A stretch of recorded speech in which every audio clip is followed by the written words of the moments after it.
Camera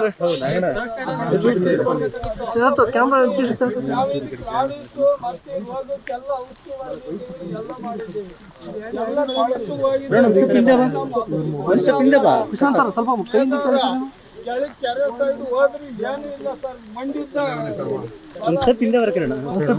ಬೆಳೆಲ್ಲ ಫಾಲ್ತು ಆಯ್ತು ಬೇರೆ ಎಲ್ಲ ನೋಡಿ ಇದೆಲ್ಲ ರೋಗ ಸರ್ ನಾವು ಎರಡೆರಡು ಮೂರು ಸರಿ ಔಷಧಿ ಇದು ಸುಳಿ ಬರೋ ಇದೆಲ್ಲ ಇದು ಮೇಲ್ ಮುಟ್ಟ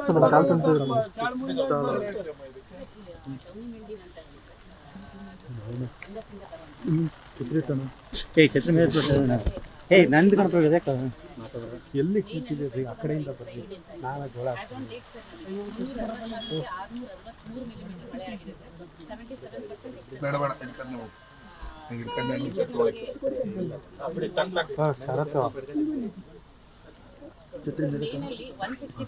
ತೆಗಿಯೋಣ ನೀವು ನನ್ಗೆ ಮಾಡ್ಬೇಡಿ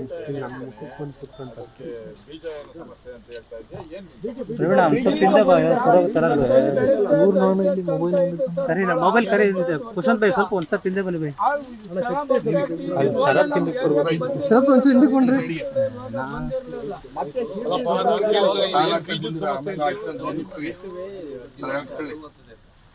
ಒಂದು ಲಿಮಿಟ್ ಅಲ್ಲಿ ಇರ್ತಿತ್ತು ಒಂದು ಪ್ಲಾಟ್ ಅಲ್ಲಿ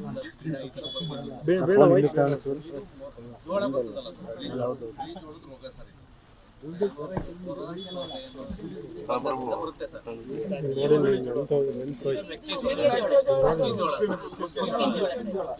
ಈ ವರ್ಷ ಬೇಗನೆ ಶುರು ಮಾಡ್ತಾರೆ ಸರ್ ಬೇಗ ಮಳೆ ಆಗುತ್ತೆ ಬೇಗ ಶುರು ಮಾಡ್ತಾರೆ ಸರ್.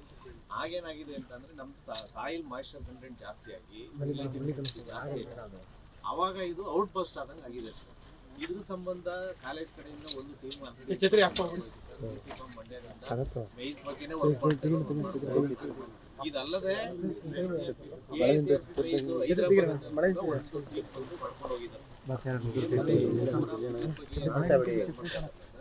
ಸುಮಾರು ಈ ನಮ್ಮ ಭಾಗದಲ್ಲಿ ಏನು ವಿತರಣೆ ಆಗ್ತದೆ ಎಲ್ಲ ಪ್ರೈವೇಟ್ ಟ್ರೀಟ್ಮೆಂಟ್ಸ್ನು ಕೂಡ ಅವ್ರು ಸ್ಯಾಂಪಲ್ ತಗೋಗಿದ್ದಾರೆ. ಅದರಲ್ಲಿ ಪೆಥೋಜನ್ ಟೆಸ್ಟು ಮಾಡ್ತಾರೆ ಮತ್ತು DNA ಪ್ರಿಂಟಿಂಗ್ ಮಾಡ್ತಾರೆ. ಅಂದರೆ ಅಡ್ಮಿಕ್ಷರ್ಸ್ ಇದೆಯಾ, ಬೇರೆ ಯಾವ್ದು ಸೇರ್ಕೊಂಡಿದೆಯಾ ಅಥವಾ ಬೀಜದ ಮೂಲಕ ಇದು ರೋಗ ಏನಾದರೂ ಬಂದಿದೆಯಾ ಅಂತ ಚೆಕ್ ಮಾಡಿ ರಿಪೋರ್ಟ್ ಮಾಡ್ತಾರೆ. ಇದು ಮೈನ್ವಾಗಿ VC ಫಾರ್ಮ್ ಮಂಡ್ಯದವ್ರಿಗೆ ಆಲ್ರೆಡಿ ರಿಪೋರ್ಟ್ ಸಬ್ಮಿಟ್ ಮಾಡಿದ್ದಾರೆ. ಅವ್ರ ಪ್ರಕಾರ ಏನು ನಮ್ಮ ಮಾಯಿಶ್ಚರ್ ಕಂಟೆಂಟ್ ಜಾಸ್ತಿ ಆಯ್ತಲ್ಲ ಸರ್, ಸಾಯಿಲ್ ಮಾಯಿಶ್ಚರ್ ಕಂಟೆಂಟ್, ಅದರಿಂದ ಇದ್ದಂಥ ರೋಗಾಣು ಔಟ್ ಬಸ್ಟ್ ಆಗಿ ರೋಗ ನೀವು ಈ ಯಾವ್ದು ಬೀಜನ ಕೊಡ್ಲಿಕ್ಕಿಂತ ಮುಂಚೆ ನೀವು ಒಂದು ಅವೇರ್ನೆಸ್ ಕಂಪ್ಲೀಟ್ ಮಾಡಿದ್ದೀರಾ, ಮಾಡಿ ಏನಂತ ಹಾಕಿದ್ರ ಇದಕ್ಕೆ ಈ ರೀತಿ ರೋಗ ಬರೋಂಥ ಸಾಧ್ಯತೆಗಳಿದೆ, ನೀವು ಈ ಔಷಧಿನ ಸಿಂಪರಣೆ ಮಾಡಬೇಕು ಅಂತ ಹೇಳಿದ್ರೆ ನೀವು ಹೇಳಿರ್ತಕ್ಕಂಥ ಗೈಡ್ಲೈನ್ಸ್ ಎಲ್ಲವನ್ನು ಫಾಲೋ ಮಾಡಿದರೆ ನೀವು ಹೇಳ್ತಕ್ಕಂಥ ಔಷಧಿನೂ ಕೂಡ ಸಿಂಪರಣೆ ಮಾಡಿದ ಮೇಲೂ ಕೂಡ ಈ ರೀತಿ ಆಗಿದೆ, ಇದು ಯಾರು ಜವಾಬ್ದಾರಿ ಸರ್? ಒಂದು ಇದು ಮಣ್ಣಿನಿಂದ ಹರಡುತ್ತೆ ಸರ್, ಗಾಳಿಯಿಂದನೂ ವೇಗವಾಗಿ ಹರಡುತ್ತೆ ಸರ್. ಮಳೆ ಕಳೆದ ವರ್ಷ ಅಲ್ಲಲ್ಲಿ ಕಂಡು ಬಂದಿತ್ತು ಸರ್ ಹಾಸನ ಭಾಗದಲ್ಲಿ.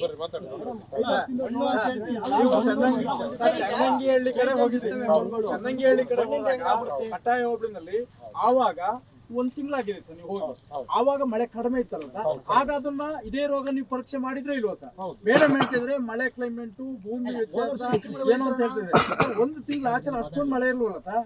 ಆ ಭಾಗದಲ್ಲಿ ನೀವು ಸಮೀಕ್ಷೆ ಮಾಡಿದ್ರೆ ರೈತರ ಜೊತೆ ಎಲ್ಲ ನಿಂತು ಅದನ್ನೆಲ್ಲ ನೋಡಿ ಜೋಳ ನೋಡಿದ್ವಿ, ಅವತ್ತು ಕೂಡ ಈ ರೋಗ ಕಂಪ್ಲೇಂಟ್ ನಿಮ್ಮ ಹತ್ರ ರೈತರು ಮನವರಿಕೆ ಮಾಡ್ಕೊಂಡ್ರು. ಮತ್ತೆ ತುತ್ತ ಗಣಸಿ ಈ ಕಡೆ ಇದೆಯಲ್ಲ ಸರ್, ಅಲ್ಲಿ ಮಳೆ ತುಂಬಾನೇ ಕಡಿಮೆ. ಇವತ್ತು ಗೊಬ್ಬರ ಹಾಕಕ್ಕೂ ಕೂಡ ಆ ಭಾಗದಲ್ಲಿ ಮಳೆ ಇಲ್ಲ.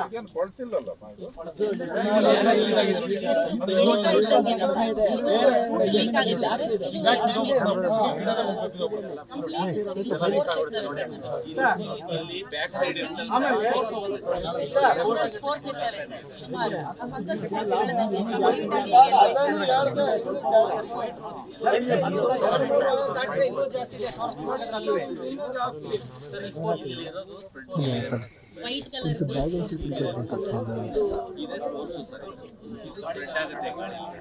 ಇದೇನಾಗುತ್ತೆ, ಇದು ಜಾಸ್ತಿ ಇನ್ಫೆಕ್ಷನ್ ಆಗಿ ಒಣಗೋಗುತ್ತೆ ಸರ್. ಇದು ಒಣಗೋದ್ಮೇಲೆ ಆಗಿ ಸಾಯಿಲ್ ಹೋಗ್ಬಿಡುತ್ತೆ ಸರ್.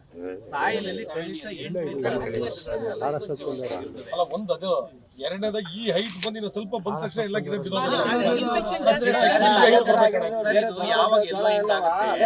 ಫುಡ್ ಸಿಂಥಸಿಸ್ ಆಗೋದಿಲ್ಲ, ಅವಾಗ ಶಕ್ತಿ ಇಲ್ವಲ್ಲ ಬಿದ್ದೋಗುತ್ತೆ. ಇದು ನಾವು ಸರ್ ವಿಜ್ಞಾನಿಗಳನ್ನೆಲ್ಲ ಕರ್ಕೊಂಡ್ ಬಂದಾಗ ಏನಂದ್ರೆ ಸರ್, ನಮ್ಮ ಹಾಸನ ಜಿಲ್ಲೆಯಲ್ಲಿ ಈ ಸೈಲೇಜ್ ಮೇಕಿಂಗ್ ಅಂದ್ರೆ ದನ ಜಾಸ್ತಿ ಸಾಕೋದ್ರಿಂದ ಸೈಲೇಜ್ ಮೇಕಿಂಗ್ ಜಾಸ್ತಿ ಜೋಳ ಬೆಳಿತಾರೆ ಸರ್. ಅಂದ್ರೆ ಜೋಳ ಹಾಕ್ತಾರೆ, ರೇಟ್ ಬಂದಾಗ ಸೈಲೇಜ್ಗೆ ಕೊಟ್ಬಿಡ್ತಾರೆ ಸರ್. ಅದು ಸುಮಾರು 65 ದಿವಸಕ್ಕೆ ಕಟಾವ್ ಮಾಡ್ಬಿಡ್ಬೋದು.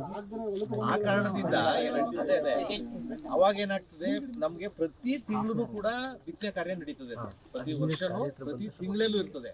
ಅಂದ್ರೆ ಈ ರೋಗಾಣು ಏನಿದೆ ಇದು ಸಾಯಕ್ಕೆ ಅವಕಾಶನೇ ಇಲ್ಲ. ಇಲ್ಲಿಂದ ಅಲ್ಗೋಗುತ್ತೆ, ಅಲ್ಲಿಂದ ಅಲ್ಗೋಗುತ್ತೆ, ಓಸ್ಟ್ ಯಾವಾಗ್ಲೂ ಸಿಗುತ್ತೆ. ಇದು ಕ್ರಾಪ್ ಪ್ರೊಟೆಕ್ಷನ್ ಬೆಳೆ ಪರಿವರ್ತನೆ ಮಾಡ್ಬೇಕು ಸರ್ ಇವಾಗ. ಯಾಕಂತ ಹೇಳಿದ್ರೆ ಸರ್ ಈಗ ರಿಪೋರ್ಟ್ ಮಾಡಿದೀವಿ ಸರ್. 12,595 ಹೆಕ್ಟರ್ ಪ್ರದೇಶ ಹಾಸನಲ್ಲಿ ಸರ್, ಒಟ್ಟಾರೆ ಜಿಲ್ಲೆಯಲ್ಲಿ. ಆಲೂರಲ್ಲಿ 930 ಹೆಕ್ಟರ್ ಪ್ರದೇಶ ಹಾನಿಯಾಗಿದೆ ಅಂತ ವರದಿ ಮಾಡಿದೀವಿ ಸರ್. 12,000 total 12,000 hectare sir. ಇಲ್ಲೂ ಸೇರಿದ್ರೆ ಒಂದು 13,000 ಚಿಲ್ಲರೆ ಆಗ್ಬೋದಾ ಸರ್? ಇದು ಸೇರ್ಸೇನೆ ಒಟ್ಟಾರೆ 12,595 ಸರ್. ಇಲ್ಲಿ 930 ಹೆಕ್ಟರ್ ರಿಪೋರ್ಟ್ ಮಾಡಿದೀವಿ ಆಲೂರಲ್ಲಿ. ರೈತ ಏನಾದ್ರೂ 3 ಕಾಸು ಹೆಕ್ಟರ್ ಬರುತ್ತೆ ಸರ್. ಈಗ ಆಲ್ರೆಡಿ 81,000 ಹೆಕ್ಟರ್ ಆಲೂಗೆಡ್ಡೆ ಈ ಭಾಗದಲ್ಲಿ ಆಲೂಗೆಡ್ಡೆ ಬೇರೆ ಬೇರೆ ರೋಗ ಬಂದು ಆಲೂಗೆಡ್ಡೆ ಹಾಸನ ಜಿಲ್ಲೆಯಿಂದ ಈ ಇರ್ತಕ್ಕಂಥ ಜೋಳ, ಈ ಜೋಳನ ಈ ಪರಿಸ್ಥಿತಿ ಅಂದ್ರೆ ನಮ್ಮ ಭಾಗದ ರೈತರ ಪರಿಸ್ಥಿತಿ ಏನಾಗುತ್ತೆ? ಜೀವನ ಬಾರಿ ಈಗ ಬೆಲೆ ಚೇಂಜ್ ಮಾಡ್ಕೊಳ್ಳೋದು ಅದೆಲ್ಲ ನೆಕ್ಸ್ಟ್ ಮತ್ತೆ ಇನ್ನೊಂದು ಹೇಳ್ಬಿಡ್ತೀರಿ ನೆಕ್ಸ್ಟ್ ಇಯರ್ಗೆ ಸಮಸ್ಯೆಗೆ ಪರಿಹಾರ ನಾವು ಕಂಡುಹಿಡಿಬೇಕಲ್ಲ.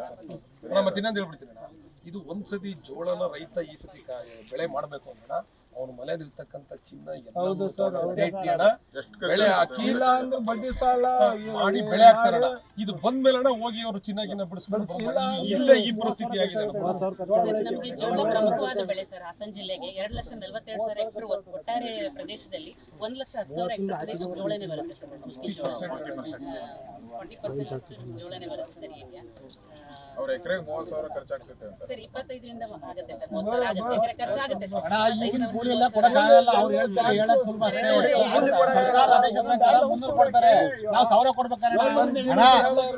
ಇನ್ನೊಂದ್ ಏನ್ ಗೊತ್ತಣ್ಣ, ಇದೇ ಬರ್ತಿತ್ತಿಲ್ಲ ಜೋಳ ಆರಾಮಾಗಿ ಏನಿಲ್ದಲೆ ಬೆಳಿತಿದ್ದು.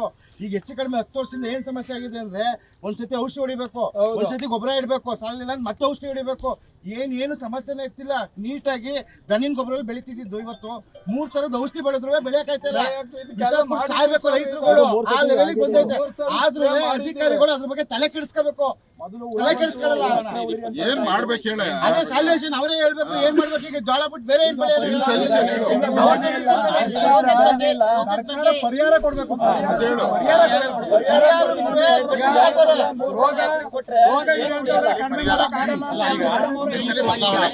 ಈಗ ರೋಗ ಬಂದಿದೆಯಲ್ಲ, ಆಯ್ತು ಒಂದ್ ನಿಮಿಷ. ಈಗ ರೋಗ ಬಂದಿದೆಯಲ್ಲ, ಈಗ ನೆಕ್ಸ್ಟ್ ಇದನ್ನೆಲ್ಲ ಕಿತ್ತ ಅಥವಾ ಇನ್ನೊಂದಾಯ್ತು, ನೀವೇನೋ ಕೊಟ್ರಿ, ನೆಕ್ಸ್ಟ್ ಈಗ ಈ ಬೆಳೆ ಬೆಳಿಬೇಕಲ್ಲ, ಬೆಳಿಬಹುದಾ? ರೈತರ ಜೀವನ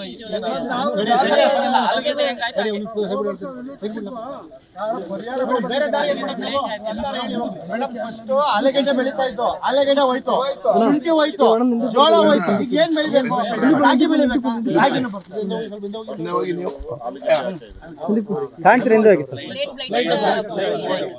ಶುಂಠಿ ಅಣ್ಣ, ಶುಂಠಿ ಹೋಯ್ತು, ಈಗ ಜೋಳ ಇದ್ದಿದ್ದು ಒಂದೇ. ಶುಂಠಿ ದುಡ್ಡಿಲ್ದಿರೋ ಹೋಯ್ತು, ದುಡ್ಡಿಲ್ದಲೆ ಹೋಯ್ತು. ಆಮೇಲೆ ರೋಗ ಜಾಸ್ತಿ, ಆಮೇಲೆ ಖರ್ಚು ಜಾಸ್ತಿ. ಈಗ ಖರ್ಚು ಜಾಸ್ತಿ ಅಣ್ಣ. ಬೆಳೆದಿದ್ದೀರಮ್ಮ. ನಾನು ಬೆಳಗ್ಗೆನೆ ಎದ್ದು ಕಾವಲ್ ಕಾಯಕ್ ಹೋಗ್ತಾ ಇದ್ದೆ, ಜೋಳ ಕಾಯಕ್ ಹೋಗಿದ್ದೆ. ಅವೆಲ್ಲ ಇಲ್ಲಿಂದಾನೆ ತಗೊಂಡೋಗಿ ಶುಂಠಿ ಹಾಕಿದ್ದೆ ನಮ್ಮ ತೋಟದಲ್ಲೆಲ್ಲ. ಇನ್ನೊಂದು ಏನಾಗಿದೆ ಅಂದ್ರೆ ಅಣ್ಣ, ಜೋಳದ್ದು ವಿಮೆ ಕಟ್ಟಿಸ್ಕೊತಾರೆ. 2 ವರ್ಷ ಆಯ್ತು ರಿಲೀಸ್ ಆಗಿಲ್ಲ. ರೈತರುಗಳು ಏನ್ ಮಾಡೋದು, ನಾವು 6 ತಿಂಗಳಿಗೋಸ್ಕರ ಒಡವೆ ಅಡ ಇಟ್ಬಿಟ್ಟು ಜೋಳ ಹಾಕಿರ್ತೀವಿ ಬಿಡಿಸ್ಕೊಳಕ್ಕೆ ಅಂತ. 2 ವರ್ಷ ಆಯ್ತು ರಿಲೀಸ್ ಆಗಿಲ್ಲ ಅಣ್ಣ. ರಿಲೀಸ್ ಆಗಕ್ಕೆ ರಿಪೋರ್ಟ್ ಕಟ್ಟಿದೀವಿ.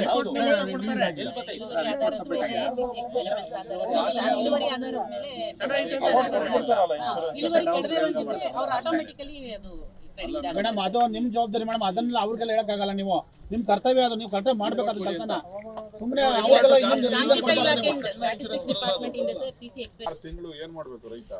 ಸರ್ ಈಗ ಒಂದು ಏನು 40-45 ಡೇಸ್ ಕ್ರಾಪ್ ಎಲ್ಲೆಲ್ಲಿ ಚೆನ್ನಾಗಿದೆ ಅಲ್ಲಿ ಸ್ಪ್ರೇ ತಗೊಳ್ಳೋ ಅವಶ್ಯಕತೆ ಇಲ್ಲ. ಬಟ್ ಎಲ್ಲಿ ಈ ಹಂತದಲ್ಲಿದೆ ಇನಿಷಿಯಲ್ ಸ್ಟೇಜಸ್ ಸ್ಪ್ರೇ ಮಾಡಿ ಒಂದ್ ಸ್ವಲ್ಪ ಕಾಪಾಡ್ಕೋಬಹುದು ಸರ್. ಇಲ್ಲಾಂದ್ರೆ ಆಲ್ಟರ್ನೇಟ್ ಆಗಿ ನಾವು ಏನು ದೀರ್ಘಕಾಲಿಕ ರಾಗಿ ತಳಿಗಳೇನಿದೆ ಇವಾಗ ಬಿತ್ತನೆ ತಗೋಬೇಕಾಗುತ್ತೆ ಸರ್. ಇನ್ನು ಸ್ವಲ್ಪ ಆಗಸ್ಟ್ ಅಲ್ಲಿ ಬಿತ್ತನೆ ಮಾಡಿದ್ರೆ ಶಾರ್ಟ್ ಡ್ಯೂರೇಷನ್ ರಾಗಿ ತಳಿಗಳನ್ನ ಸುಮಾರು 2900 ಕ್ವಿಂಟಾಲ್ ದಾಸ್ತಾನು ಮಾಡಿದೀವಿ ಸರ್. ಈಗ ಆಲ್ರೆಡಿ ರಾಗಿ ಬೇರೆ ಬೇರೆ varieties long duration short duration ಎರಡು ರಾಗಿ ದಾಸ್ತಾನು ಮಾಡಿದ್ರೆ ಆಯ್ತು. ಈಗ ಮಳೆ ಬರ್ತೈತಲ್ಲ ಎಲ್ಲಿ ಬೆಳೆ ಮಾಡಿದ್ರೆ ಅದಕ್ಕೆ ಈಗ ಆಗಸ್ಟ್ ಸೆಪ್ಟೆಂಬರ್ಗೆ ಹಾಕ್ಬೇಕಾಗುತ್ತೆ. ಈಗ ಆಗಸ್ಟ್ ಸೆಪ್ಟೆಂಬರ್ಗೆ ರಾಗಿ ಹಾಕ್ಬೇಕು ಅಂದ್ರೂ ಮಳೆ ಬಿಡುವು ಕೊಡ್ಬೇಕು. ಯಾಕಂದ್ರೆ ಮಳೆ ಬಿದ್ದು ಒಂದ್ ವಾರ ಆದ್ಮೇಲೆ ಉಳುಮೆ ಮಾಡ್ಬೇಕು. ಕೆಸರಲ್ಲಿ ಮಾಡಕ್ಕಾಗಲ್ಲ. ಅದಕ್ಕೆ ಬಿಡುವೆ ಕೊಡಲ್ಲ. ಈಗ ಬಿಡು ಬರ್ತದನಪ್ಪ ಮಳೆ ಕಂಟಿನ್ಯೂ ಮಳೆ ಇದೆ.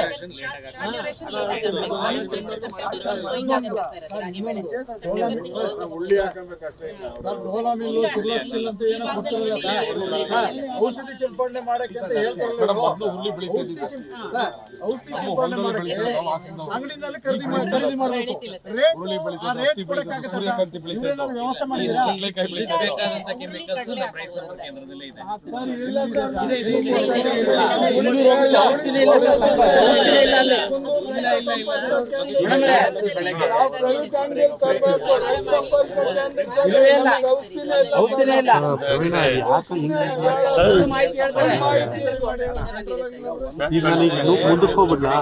ಕೆಮಿಕಲ್ ನಮ್ಮಲ್ಲೇ ಸರ್ ಎಲ್ಲಿ ಕೊಡ್ತಿದ್ರಿ ಸರ್? ಎಲ್ಲಿ ಕೊಡ್ತಿದ್ರಿ? ರೈತ ಸಂಪರ್ಕ ಕೇಂದ್ರ ಇವತ್ತು ಕೂಡ ಇಲ್ಲ. ಅಲ್ಲಿ 3 ಬಾರಿ ಹೋದ್ರು ಕೂಡ ಇಲ್ಲ. ಅಲ್ಲಿ ಜೋಳ ಹಾಕೋದು ಇನ್ನೊಬ್ರು ಹೊಲ ಮಾಡ್ಕೊಂಡಿರ್ತಾರೆ. ಈಗ ಇದ್ ಬಂದ್ರೆ ಇನ್ಸೂರೆನ್ಸ್ ಬಂದ್ರೆ ಅವ್ರ ಹೆಸರಿಗೆ ಹೋಗುತ್ತೆ. ಬಹಳ ದೊಡ್ಡ ಹಿಂಸೆ ಅಂದ್ರೆ ಜೋಳದಲ್ಲೇ ಆಗಿರೋದು. ಇವ್ರ ಜೋಳ ಇವ್ರ ಜಮೀನ್ ನಾವ್ ಮಾಡ್ಕೊಂಡಿರ್ತೀವಿ, ನಮ್ ಜಾಬ್ ಇನ್ನೊಬ್ರು ಮಾಡ್ಕೊಂಡಿರ್ತಾರೆ. ಅವ್ರು ಹೆಂಗ್ ತಗತ್ತ ಪರಿಹಾರನ? ಇದು ಮಾತ್ರ ಸರ್ ಬೇಜಾರಾಗಿ ಕಾಣಿಸ್ಕೊಂಡಿದೆ ಸರ್. ಇಲ್ಲ ಅಂತ ಯಾಕಂದ್ರೆ ಬೇಗ ಸ್ಪ್ರೆಡ್ ಆಗುವಂತ ನೇಚರ್ ಇರೋದ್ರಿಂದ ಹುಳ ಆದ್ರೆ ಕಣ್ಣಿಗೆ ಕಾಣುತ್ತೆ, ಔಷಧಿ ಹೊಡಿ ಸರ್. ಇದು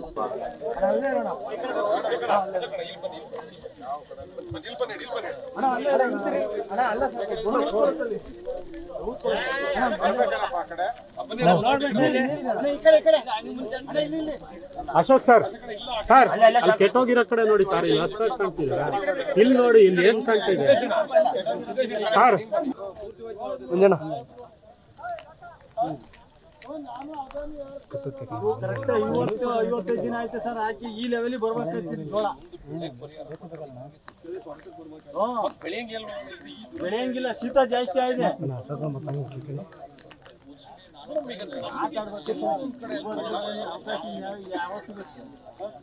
ಅಧ್ಯಕ್ಷ ಸುಮ್ಮನೆ ನಿಂತ್ಕೋಬೇಡಿ, ಹೇಳಿ.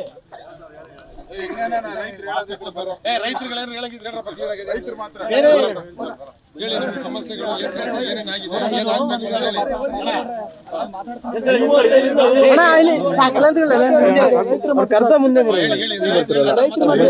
ಐದರಿಂದ 60 ದಿನದ ಬೆಳೆ ಈ ಲೆವೆಲ್ಗೆ ಈಗ ಸುಲಂಗಿ 2ನೇ ಟ್ರಿಪ್ ಗೊಬ್ಬರ ಕೊಡ್ಬೇಕಾಯ್ತು. ಆಯ್ತು ಹೇಳಿದ್ದೀರಾ.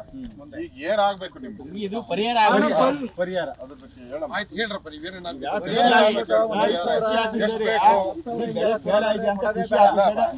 ಈಗ ಖರ್ಚು ಲೆಕ್ಕ ಹಾಕಿದ್ರೆ ಒಂದೇ ನಿಮಿಷ ಒಬ್ರು ಮಾತಾಡ್ರಿ. ಯಾರನ್ನ ಎಕರೆಗೆ 50,000 ಕೊಡ್ಲಿ ಬರೋಣ. ನಾವೆಲ್ಲ ಬೆಳೆ ಓದಂಗೆ ಇಲ್ಲ, ಏನು ಮಾಡಕ್ಕಾಗಲ್ಲ ಅಂತ ಅವರು ಹೇಳ್ತಾ ಇದ್ದಾರೆ. ಇನ್ನೊಂದೇನೋ ಸ್ಪ್ರೇ ಮಾಡಬಹುದು ಅಂತಾರೆ, ಅದು ಗ್ಯಾರಂಟಿ ಇಲ್ಲ. ಸೊ ಅದು ಬಿಟ್ಬಿಡ್ರಿ. ಈಗ ನಾನು ಬಂದಿದ್ದೀನಿ, ವಿರೋಧ ಪಕ್ಷದ ನಾಯಕರು ಬಂದಿದ್ದೀನಿ, ನಾನು ಭೇಟಿ ಮಾಡಿದ್ದೀನಿ. ಸರ್ಕಾರಕ್ಕೆ ನಾವು ವರದಿ ಕೊಡ್ಬೇಕಂತ ಹೇಳ್ಬೇಕು. ಕೊಡ್ರಿ, ಏನ್ ನಿಮ್ ಬೇಡಿಕೆ ಏನಾಗ್ಬೇಕು? 50,000 ಕೊಡ್ಲಿ ಅಣ್ಣ ಎಕರೆಗೆ. ಪರಿಹಾರ ಕೊಡಿಸ್ಬಿಡಿ ಸರ್.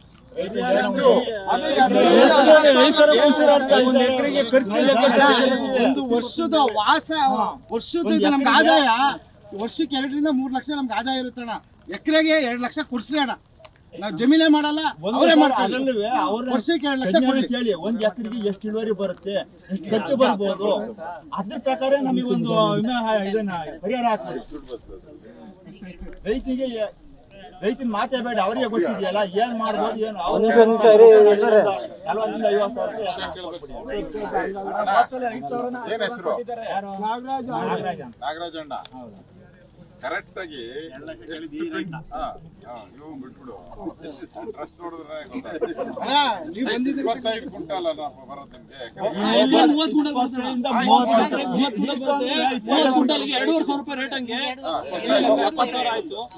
ಖರ್ಚು ಮಾಡಿರ್ತಾರೆ.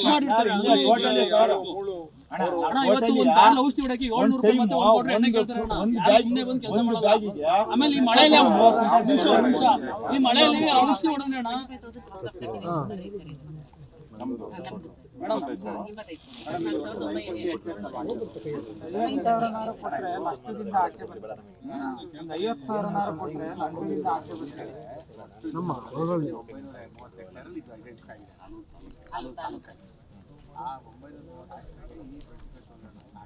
ಹೆಕ್ಟೇರ್ ಆಗಿರೋದು ಜಿಲ್ಲೆಗೆ ಹಾಕಿದ್ದಾರೆ ಅವರು.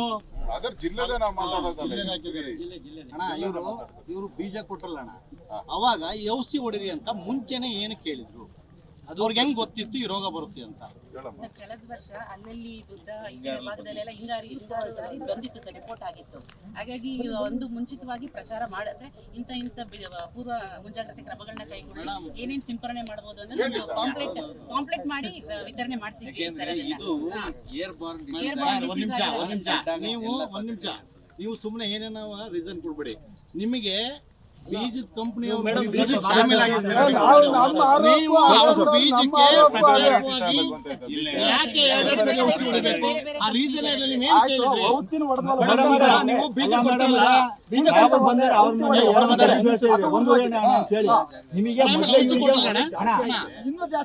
ಔಷಧಿ ಕೊಟ್ಟಲ್ಲ